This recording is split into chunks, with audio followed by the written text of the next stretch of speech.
안녕하세요. 건강전문가 약돌이 선생입니다. 이번 영상 주제는 공복유산소 운동인데요. 공복유산소 운동은 한예슬, 장윤주, 한혜진 등 여성 연예인들도 즐겨하는 다이어트 방법이죠. 한예슬 씨는 아침에 공복유산소 운동을 하고 저녁에는 근력 운동을 한다고 합니다. 장윤주 씨는 아침에 일어나 아무것도 먹지 않은 상태에서 무작정 뛴다고 하고요. 한혜진 씨는 일어나자마자 바로 실내 자전거에 앉아 비몽사몽 운동을 한다고 합니다. 아침 시간 몸에 에너지원이 부족한 상태에서 운동하면 몸이 체지방을 분해해서 에너지원으로 사용한다는 사실은 이미 모두 알고 있는 상식이죠. 그런데 공복유산소 운동에도 한계와 단점이 있습니다. 공복유산소 운동이 과연 여러분들의 몸에도 맞을까요? 자신의 몸에 맞는 운동을 할 수 있도록 저와 함께 한번 알아보시죠. 일단 제일 처음으로 짚고 넘어갈 사실, 진짜로 공복유산소 운동을 하면 체지방 분해가 잘 될까요? 네, 분해가 잘 됩니다. 연구 결과상 이건 팩트입니다. 그런데 연구마다 공복 유산소 운동을 해도 살이 빠진다, 안 빠진다, 이렇게 결론이 다르다는 말 들어보셨나요?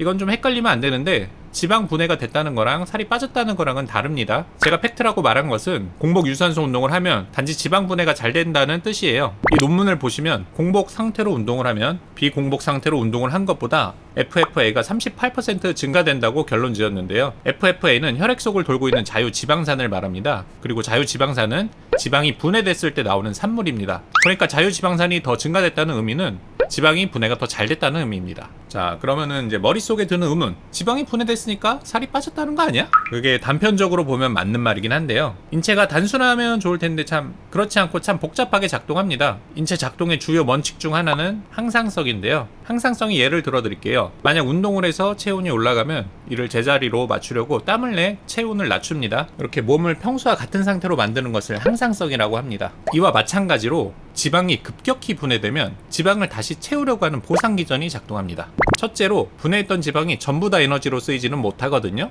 쓰고 남은 지방산들은 다시 차곡차곡 체지방으로 저장됩니다. 이후에 들어온 음식들도 지방으로 저장하려고 몸이 좀 노력을 합니다. 그러니까 단기적 지방 분해 증가가 체중 감소를 의미하는 것이 아닙니다. 장기적 지방 분해를 이루어내야 체중을 감소시킬 수 있습니다. 그래서 공복 유산소 운동을 해도 살이 안 빠진다는 결론을 내린 논문들도 있는 거죠. 그럼 지금까지 결론, 공복 유산소 운동을 하면 다른 운동에 비해 지방이 더 잘 분해된다. 그러나 그걸 꾸준히 유지하지 못하면 살은 빠지지 않고 그것을 꾸준히 유지했을 때만이 다른 운동들보다 살을 더 빠르게 뺄 수 있다 라는 결론 내릴 수 있습니다. 그런데 공복 유산소 운동에는 몇 가지 단점이 존재합니다. 첫째, 공복 유산소 운동이 길어지면 글리코겐과 지방을 분해하다가 점점점 근육을 분해해서 에너지를 얻기 시작합니다. 오 마이 갓, 근손실이 난다는 얘기죠. 그래서 공복 유산소 운동은 30분 내외로 짧게 하시고 1시간을 넘기지 않는 게 좋습니다. 둘째, 고강도 운동을 하기 힘듭니다. 운동에 필요한 에너지를 제대로 제공받지 못해서 운동 성능이 저하됩니다. 빠른 달리기는 지양하시고 경보나 천천히 달리는 운동을 하세요. 셋째, 너무 배고파서 밥을 많이 먹게 됩니다. 식욕 조절이 안 되면 폭식 위험이 높아지고 폭식하면 고생해서 운동한 거 다 날아가겠죠? 이때는 운동 이후에 GI 지수가 낮은 음식을 바로 섭취해주면 좋습니다. GI 지수가 낮은 음식에는 통곡물빵, 단호박, 베리류, 그릭 요거트, 견과류 등이 있습니다. 이런 식품은 식욕 조절에 큰 도움이 될 뿐만 아니라 신체 에너지 회복에도 도움이 될 수 있습니다. 넷째, 당뇨약을 먹거나 혈당 조절에 문제가 있으신 분들은 저혈당이 올 수 있습니다. 그래서 지병이 있으신 분들은 자기 관리에 더 신경을 기울이셔야 됩니다. 좋아요, 구독, 알림 설정까지.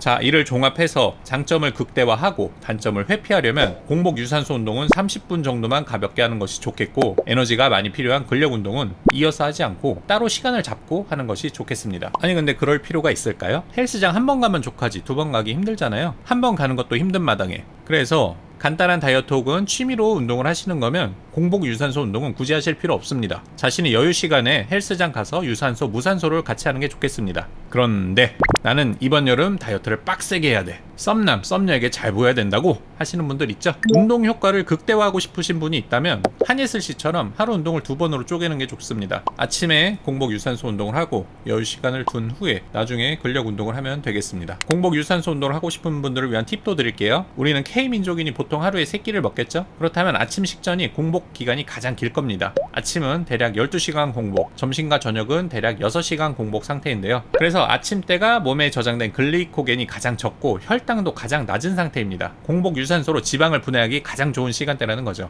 또한 아침과 저녁은 인체 내 호르몬 상태가 다른데 이것도 한번 비교해 봅시다. 아침 공복에는 코르티솔, 글루카곤, 성장 호르몬 수치가 높은데요. 이 세 가지 호르몬 모두 지방 분해에 도움을 줄 수 있는 호르몬입니다. 반면에 저녁 공복에는 코르티솔, 글루카곤 수치가 아침에 비해 비교적 낮습니다. 따라서 지방 분해 측면에서는 불리할 수 있습니다. 성장 호르몬은 수면 중 분비되는 호르몬이라 저녁 시간에는 수치가 낮지만 운동을 하고 잠을 자면 성장 호르몬에 좋은 영향을 받을 수 있습니다. 아무래도 아침이 저녁보다 공복 유산소 운동에 유리하겠죠. 내친 김에 식후 운동에 대해서도 간단히 알아봅시다. 식후 운동에는 여러 장점이 있습니다. 식후 운동을 하면 에너지를 효율적으로 사용할 수 있어 강도 높은 운동을 할 수 있습니다. 또한 운동 중 근육을 보호하고 운동 후 근육 회복을 도와줍니다. 그래서 근력 운동은 식후가 훨씬 유리한데요. 그렇더라도 식 직후의 운동은 권장하지 않습니다. 어릴 때 밥 먹고 뛰어서 배 땡긴 경험 다들 있으시죠? 식사 직후에는 소화를 위해 혈액이 소화기관으로 집중되는데요. 이때 운동을 하면 혈액이 근육 쪽으로 분산되기 때문에 소화기관으로 충분히 가지 못해 복통이 일어나게 됩니다. 식 직후에 운동을 하면 소화도 안 되고 운동도 맛있게 못 먹는 일이 벌어지는 거죠. 그래서 일반적으로는 식사 후 2-3시간이 지나고 운동을 시작하는 것이 좋습니다. 이 시간은 식사로 인한 위장 부담이 줄어들고 섭취한 영양소가 에너지로 전환되기 시작하는 시기와 일치합니다. 하지만 이 시간도 사바사인 게 개인별로 먹는 양이 다르고 소화 시간도 다르기 때문에 자신이 보통 사람과 다르다고 생각되면 시간을 2-3시간이 아닌 자신에 맞는 시간을 조절해서 사용하는 게 좋겠습니다. 운동을 싫어하는 이청아 배우는 이런 명언을 남겼습니다. 운동이 하기 싫을 땐 나를 그냥 헬스장에 데려다만 놓는다. 가기만 하면 뭐라도 된다는 거죠. 간단한 운동을 하게 될 수도 있고 핸드폰을 하고 놀았더라도 헬스장 가는 습관을 들일 수도 있는 겁니다. 저는 제가 사는 아파트 단지의 번영을 위해 단지 내 헬스장에 1년간 무료 기부를 하고 있었는데요. 다이어트 영상들 기획하면서 운동의 필요성을 느끼고 지금은 최대한 헬스장에 가려고 노력 중입니다. 제 아들이 22kg를 돌파했는데요. 운동하기 전에는 아들을 들기가 점점 힘겨웠었는데 지금은 그래도 근력이 더 생겨서 힘에 부치진 않더라고요. 운동을 시작하니까 마인드도 바뀌었습니다. 운동하기 전에는 아들 몇 번 들어주고 아빠 국룰 있죠? 아빠 너무 힘들다 조금 쉬고 들어줄게 하고 시간 보내면 아이가 까먹거든요. 그런데 이것도 운동이다 라고 생각하면 아이도 더 열심히 들어주게 되더라고요. 아들은 몸으로 놀아주는 아빠를 더 잘 따른다고 하는데 확실히 요즘 더 부쩍 붙어있으러 가는 게 느껴집니다. 영화 토르의 크리스 햄스워스가 자식들 들고 다니는 사진 아시나요? 뭐 저라고 못할 거 있습니까? 저도 K 토르를 꿈꾸면서 오늘도 헬스장 출근합니다. 여러분도 헬스장 출근하시고 모두 건강하세요. 감사합니다.